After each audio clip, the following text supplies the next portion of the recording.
Oh, don't worry about Dr. Mambo here. He's cool.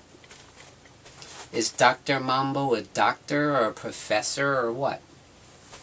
Yeah, he's a professor of being a dog. Oh, face. Scratch mode. It's a positive bonfire you got going there. Got room for one more? Oh, it's cool. I guess I'll just have to smoke this weed by myself then. Good evening, folks, and welcome to the Horror Corner. I'm your host, Sean Patrick Erschen. This week we are doing another movie review. This is Cabin Fever, co-written and directed by Eli Roth in his debut motion picture. So the film was released in 2002 and stars Ryder Strong in the role of Paul, Jordan Ladd as Karen, and James DeBello in the role of Bert, the biggest moron, the biggest idiot in the history of movies. He just does things that put his friends in danger, and you just want to like strangle him. At least slap him a few times. So the film is such a fun horror comedy, and it plays off some of the horror films we've seen in the past, like, you know, The Wrong Turn and Texas Chainsaw Massacre, Cabin in the Woods type movies, like Evil Dead in there, you know, as well. But I think it brings its own style as well, and its own unique little plot that it's got going on, which I really enjoy. So yeah, the film starts off with, we know that the friends are going to this cabin out in the woods, you know, that belongs to one of their relatives or something, you know, way out in the boondocks, you know, where they don't know anybody, you know, this small kind of hick town. We've seen that in the past in a lot of movies, like, you know, Friday the 13th and Cabin in the Woods and stuff. So, of course, they go to the local convenience store, and it's so funny. This dude sits next to this kid that's just sitting there because he looks real cute. He's like, "How you doing, buddy?" He goes to shake his hand, and the kid bites him. And you see the sign on the wall that says, "Don't sit next to Dennis." And the dude comes out, he's like, "Don't you know you're not supposed to sit next to Dennis? You might need a tetanus shot." This is such a funny movie. I love the humor in it. And the characters are so well written, they're so well played. And in a way, they're kind of like playing off the cliches of films like Friday the 13th and similar kind of characters. But these characters you actually like, you know, and they're really well acted. So you care about them. You care what happens to them. So yeah, Ryder Strong you might know from that TV show Boy Meets World. That was a very successful TV show. Yeah, so I love the characters in this film. There's one character called Deputy Winston. He's too funny. When stuff starts going down around town, you know, with this flesh-eating virus that's going around, he comes to check things out, to see how everyone's doing, and figure out what the hell's going on. And all he can talk about is partying and getting stoned and wasted and getting laid, you know. He's like, "Dude, you're top priority. You're the party man." I love that guy. Deputy Winston. Too funny. So basically the plot begins. We're out in the woods and we meet this hermit by the name of Henry. And he's just gotten a fresh kill, like a rabbit or something. He wants to feed it to his dog. So he goes up to his dog, and the dog is like passed out or sleeping or something.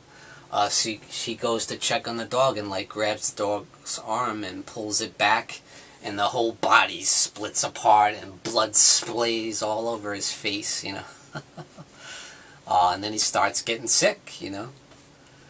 And that's where the flesh-eating virus comes from, you know.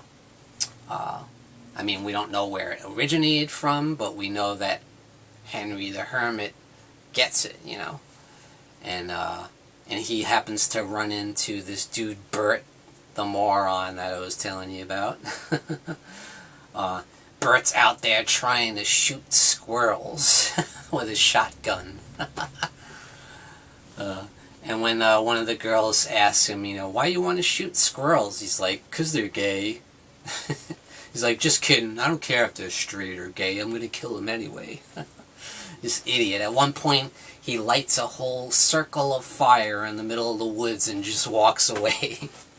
Like, thank God his friends are there to put the fire out. And they're like, douche, what are you, an idiot? You're going to burn the whole place down. Yeah, like I said, you just want to slap the guy. So at one point, Bert runs into the hermit dude and accidentally shoots him while he's out there trying to shoot squirrels. And when he goes to check on him to see if he's okay, the dude is like, you can see something wrong with him. He's really sick. And he's like, I need help. I'm really sick, And this dude's like, get away from me. Don't come near me, man. So he just runs off. But eventually the hermit finds their cabin and, knocks on the door and trying to get help from them. But Bert's there and like, don't help him, man. Don't touch him, dude. He's going to infect all of you. I don't want to catch what he has, And so they won't help him, basically. And the dude goes out to their car and breaks into their car and, like, coughs up blood and spits blood out all over the car. It's disgusting, So they catch him. They go out and, like, bash in the truck with baseball bats and hammers trying to scare the dude, And the dude gets out and kind of goes after them, and Paul takes a torch out and torches the guy and lights him on fire. And the dude runs off, and he dives into the lake somewhere, But later on, we see his body there. So he actually died, of course, from his injuries. Not only that, from the flesh-eating virus. And guess what the lake that he fell in is? It's the town's local water supply. So yeah, this film will definitely make you never want to ever drink tap water again. It's just like Jaws, just when you thought it was safe to go back in the water. So yeah, just like Jaws made you never want to go in the water again, this movie will make you never want to drink water again. So yeah, and then that's exactly what happens in the film. The kids drink water and they end up developing this skin-eating disease, And in the meantime, we kind of get to know our friends. We get to really know their characters, and it's a lot of fun. At one point, they bump into Eli Roth. Yeah, Eli Roth has a couple cameos in the film, and it's a lot of fun. He plays this mad stoner guy, And of course, no Cabin in the Woods type movie would be complete without a scary campfire story, So the dude tells a scary story while they're having a fire. And that's a lot of fun. It reminds me of that scene in Friday the 13th Part 2, when the guy talks about Jason, he's still out there. Yeah, there's a lot of fun stuff in there. There's a lot of callbacks to classic horror films and classic slashers. And there's some great direction by Eli Roth as well. There was one scene that was like straight up homage to Texas Chainsaw Massacre. There's one camera shot, when you see this girl walking over to this house to check if there's anybody in there, to help them. And you just see the way that camera angle is shot, that's straight out of Texas Chainsaw Massacre. That close-up scene of the girl's ass, basically, as she's walking towards the house? Yeah, it's straight out of the original Texas Chainsaw Massacre. Yeah, so Eli Roth is obviously, has a lot of knowledge. He's obviously a horror nerd, the way this movie is made and the way this movie is filmed. Has a lot of callbacks, but I love the whole plot of the flesh-eating virus that takes over all the friends, And at one point they almost kind of blame each other, don't give it to me, you know. And they try, one guy, Jeff, who's just grabs a 6-pack of beer and takes off on all of them and leaves them there. And they're like, you freaking asshole, you know. And the guy is an asshole. All he cares about is himself, you know.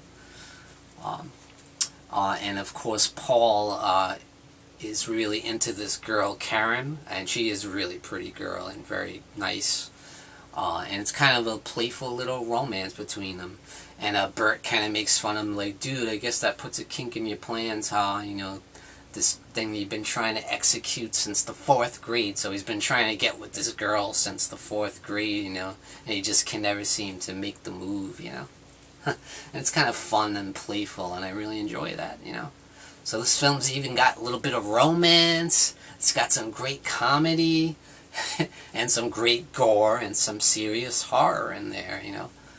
And some awesome gore effects as well, and it's all practical. It's all practical effects. I don't think there's any CGI in there. And back in 2002, they used a lot of CGI in horror, and usually it wasn't too good, so I was glad to see all practical gore and blood effects in this movie, and it really worked well. So it's a really fun movie. It's a great date movie, I'd say. Bring your girlfriend to sit and watch it. You'll have a great time. She'll be grossed out, you know. And it's such a fun movie. So guys, I highly recommend Cabin Fever, as directed by Eli Roth. From 2002. And thank you guys. That's my review of Cabin Fever. And thank you for joining me, Sean Patrick Erschen, in the Horror Corner. Tune in and stay scared.